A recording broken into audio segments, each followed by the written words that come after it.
다양한 산업 분야와 기업들의 움직임, 그 이면까지 생생하게 전달해드리는 코너입니다. 취재부터 뉴스까지 한 큐에 전해드리는 취재 수첩 생생타임즈. 그래서 노래도 굉장히 거창하게 잡으신 것 같습니다.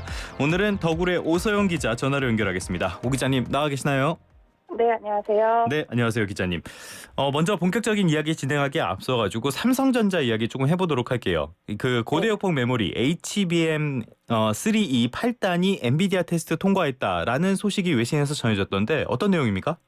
네, 외신에서 HBM3 8단 샘플의 품질 테스트를 통과했다라는 보도가 있었고요. 그래서 곧 정식 계약 체결해가지고 이제 공급할 거다라는 이야기가 이번에 나왔는데요. 예. 제가 그 업계통해서 좀 더 취재를 해본 결과로는 아직은 테스트가 진행 중이다라고 네. 그러니까 아마 그 외신에서 나왔던 게 조금 잘못된 내용이 아닐까 싶습니다. 네. 예. 알겠습니다. 이 부분은 어떻게 된 건지는 조금 더 차분하게 기다려보는 게 좋을 것 같습니다. 그럼 본격적인 이야기로 넘어가 보도록 하죠. 이번에 인천에서 굉장히 큰 사고가 났어요. 청라에서 있었던 일인데 전기차 화재, 이걸로 피해가 굉장히 컸거든요. 어떤 일이었습니까?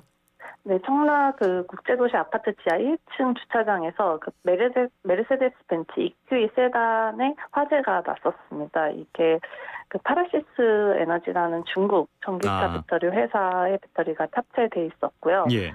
지금 뭐 조사 중이지만 주요 원인 중 하나로 배터리 내부 단락이 아닐까라는 얘기가 나오고 있습니다. 내부 단락이라는 게 뭡니까?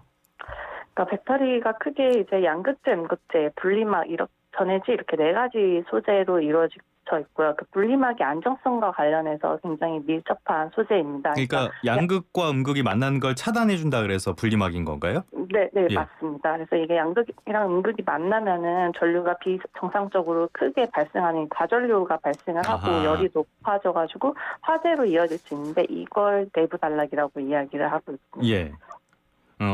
알겠습니다. 이번 사고의 원인이 아닐까 이렇게 지목이 되고 있는데 내부 단락이라는 게 처음 나온 이야기는 아니잖아요.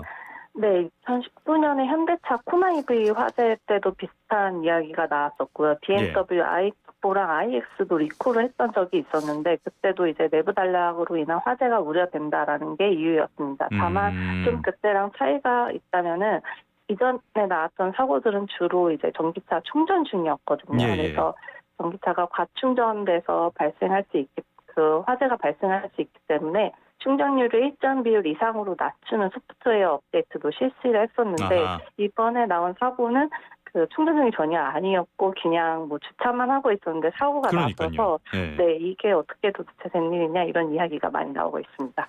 또 하나 그 전기차에서 불이 나면은 잘 안 꺼지고 오래 가고 그러잖아요. 그거는 왜 그런 문제가 있는 건가요? 그러니까 리튬이온이라는 성질 자체가 굉장히 불안정하고요. 폭발성도 크고 그렇기 때문에 아무래도 이게 주변 그 배터리가 셀 하나에 처음에 불이 붙어도 여러 셀로 이전되면서 폭발성이 훨씬 더 커지게 돼 있습니다. 그래서 보통 이거를 뭐 진압을 하려면 뭐 수조 내에 전기차를 통째로 잠가야 한다 이렇게도 지금 이야기가 나오고 있습니다.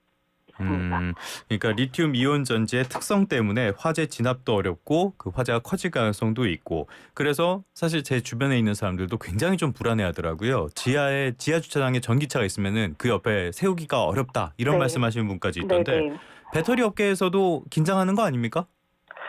배터리 업계도 좀 조심스러워하고 있지만은 이번 화재가 악재일 수 있다라는 점에서는 공감을 하는 분위기고요. 그러니까 이전에도 사실은 화재 사고는 너무나 많았고 리콜은 있었지만 지금과 이전 상황은 좀 분위기가 다릅니다. 일단 네, 뭐 이재민도 발생하고 이번처럼 여러 수십 대의 차량이 옮겨 붙어가지고 뭐 전소되고 이런 규모 자체도 좀 이번 사고가 컸다고 볼 수 있고요. 그리고 시장 상황도 안 좋습니다. 그렇죠. 캐즘이 굉장히 장기화되고 있어서 뭐 LG에너지솔루션 같은 경우에도 올해 출범 이후에 처음으로 4년 만에 매출이 역성장한다 얘기 나오고 있고 SDI랑 뭐 SK온도 이번 2분기 실적 발표 때 적자를 봤었거든요. 그래서 이런 캐즘까지 있는 상황에서 화재가 좀 악재로 작용을 할 수 있다라고 업계도 보고 있습니다. 실제로 실적을 보면은 셀 업체, 소재 업체를 가리지 않고 굉장히 안 좋았는데 또 다른 악재가 생겼다라고도 볼 수가 있겠습니다. 이 업체 가운데에서도 파우치형 배터리 배터리를 만드는 업체들 더 긴장하고 있다라는 이야기가 들리던데 이 파우치형 배터리 이게 뭔가요?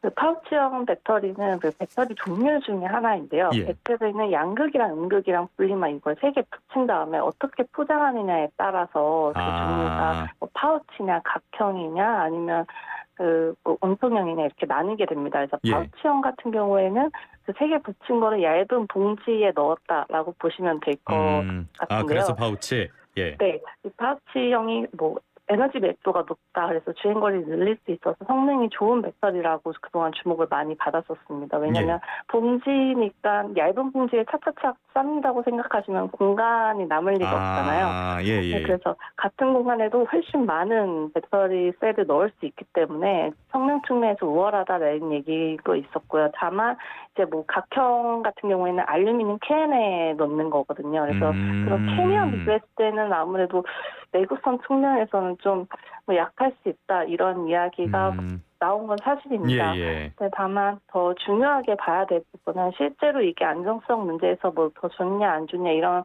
그런 연구 결과나 이런 걸 떠나서 시장 자체에 인식이 파우치형이 안정성에서 확실히 밀리는구나라는 인식을 좀 가지실 수 있다 이런 측면에서 더 봐야 될 것 같은데요. 예. 그 현대차 코나 EV랑 뭐 예전에 GM 볼트 EV 화재 사고 났을 때도 그때 직후에 이제 2021년에 폭스바겐이 각형 배터리 비중을 80%까지 두겠다라고 발표를 해줬습니다. 예. 이미 뭐 테슬라는 원통형 쓰고 있고 폭스바겐이 각형으로 하면서 파우치가 주류에서 밀렸다라는 이야기가 나왔었거든요. 이런 분위기가 이번 사고로 좀 재현될 가능성도 없지 않아 있습니다. 그러니까 파우치형 이쪽이 안정성에서 밀린다라는 이미지가 있었는데 이번에 조금 더 그런 것들이 강화될 가능성이 있다. 그래서 각형이 파우치형을 좀 제치는 결과도 있었다라는 말씀인데요. 우리나라에서는 각형 배터리는 어디에서 만들고 있습니까?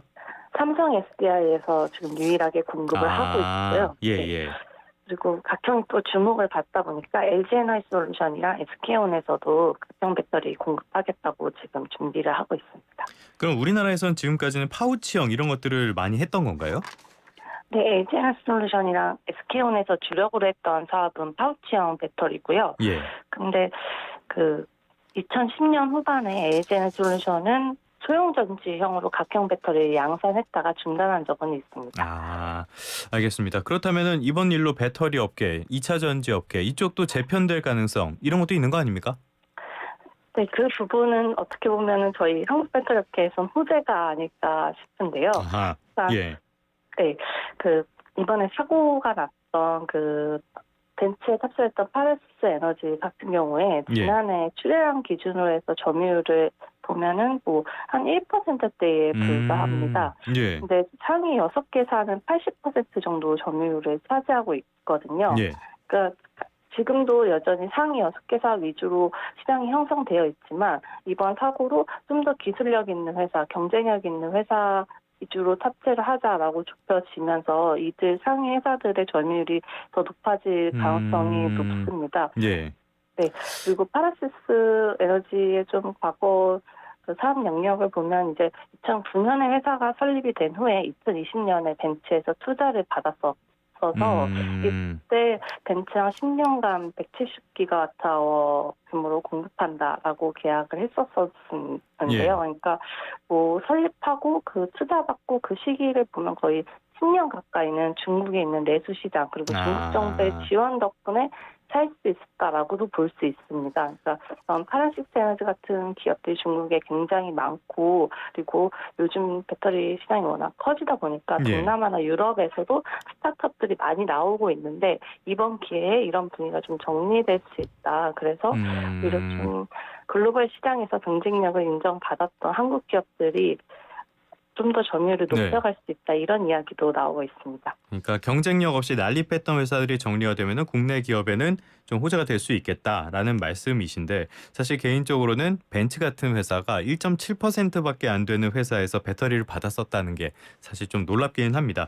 중국 배터리 업체의 기술력에 문제가 있는 거 아니냐 이런 평가들도 나오는데 이 부분은 어떻게 보세요? 네, 이번에 또 그런 부분도 당연히 이제 얘기가 나오고 있는데요. 예. 프라시스 같은 경우에 아까 말씀하셨을 때 이게 좀 의문이다 그 말씀을 주셨었잖아요. 실제로 그때 계약했을 당시에도 시장에서 좀 그런 분위기가 있었습니다. 전 이름도 처음 들어봤어요.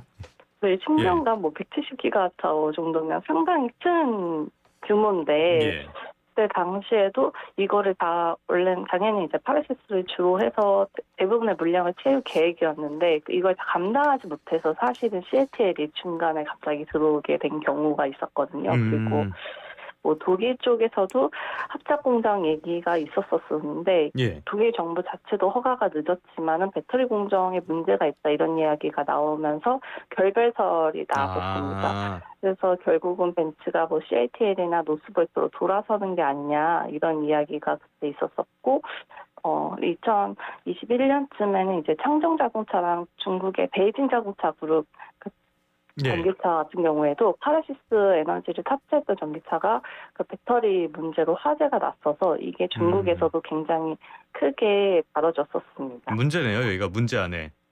네, 좀 여러 가지 이슈가 있었던 회사는 맞습니다. 그러면은 이런 상황에서 우리나라 기업들이 더 주목을 받을 가능성이 있다. 우리나라 기업들의 배터리 안정성에는 문제가 없습니까?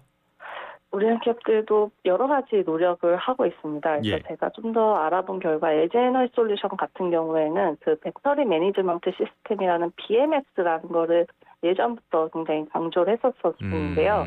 이 BMS가 센서를 달아서 전류랑 배터리 내부 전류, 뭐 전압, 온도 어떻게 변하는지 측정할 수 있는 장치입니다. 그래서 이걸 좀 고도화하려고 최근에 미국 반도체 회사 퀄컴이랑도 손을 잡고 그 최고 기술 책임자 CTO 산하에도 개발 센터를 만들어서 계속 연구를 하고 있고요. 그리고 삼성 SDI는 그 사이드 터미널 배터리 굉장히 강조를 했었었는데요. 이게 배터리 보시면 파우치형도 그렇고 각형도 보시면 위에 이렇게 툭 튀어나와 있는 부분이 있습니다. 이게 전류가 흐르는 터미널인데 이거를 옆으로 배치한 게 이 사이드 터미널 기술입니다. 그래서 각형 배터리 같은 경우에 이렇게 옆으로 눕혔다라고 보시면 될 것 같은데 더 좋은 거다. 네, 그래서 상부랑 하부에 이제 냉각판을 설치할 수 있기 때문에 이중 냉각이 좀 가능해져서 온도 제어가 훨씬 쉽다. 이걸 좀 강조를 하고 있고요. 알겠습니다. LG, 삼성 그리고 SK온도 당연히 그런 것들 많이 노력을 하고 있을 거라고 생각이 듭니다. 지금까지 더구루의 오소영 기자와 함께 이번에 인천에서 있었던 전기차 화재 사고 관련된 여파 알아봤습니다. 기자님 오늘 말씀 고맙습니다. 네, 감사합니다.